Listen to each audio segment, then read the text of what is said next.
want to talk a little bit this morning about listening, and I'm going to come at it sort of backhanded, I suppose, but I went through some really difficult times, as everybody knows, when you're moving out of your house and you don't know where you're going to live. And my pastor, or my doctor, recommended a program that is at Perry Memorial, and it's for seniors who are having traumatic things happen in their lives, and they need a place to talk about it with therapists who can guide them. But they need a safe place to talk, where there's not going to be any judgment, not going to be anybody telling you you should have or you shouldn't have. It's, well, I tell you what it's like. Remember that saying? What happens in Vegas stays in Vegas. Well, that's the way it is in our therapy room. What happens there stays there, and we all appreciate and respect one another. But we have to learn to listen a little better. You know, we do very well at, we think, at listening, but I learned that when I'm sitting there in this group of sometimes 12 people, it's 3-hour sessions, and they're pouring out their lives, that I really need to listen.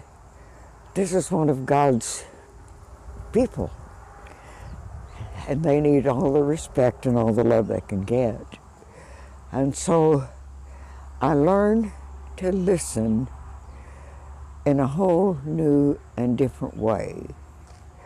And what I call it is the third ear. Now, you may think you only have 2 ears, but God's given you a third one. You just don't see it. Maybe everybody doesn't get to go to a therapy group the way I did, and it was extremely helpful, and I'd recommend it to anybody.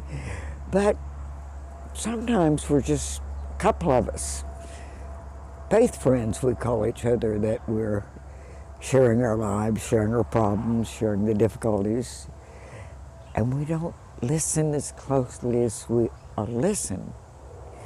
I have a little plaque in I had in my kitchen window that someone gave me years ago. God, teach me to learn to not talk when you are interrupting. And I think about that a lot, especially coming out of that therapy group. When there's just a couple of us together, we need to listen in case God's interrupting. Maybe it's just one of us. We're praying. We're begging God to help us.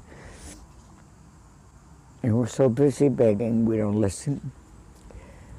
But if we can be quiet, quit talking long enough, and just listen with the third ear, God may give us a whole new perspective. We find a way to keep going. Thank you.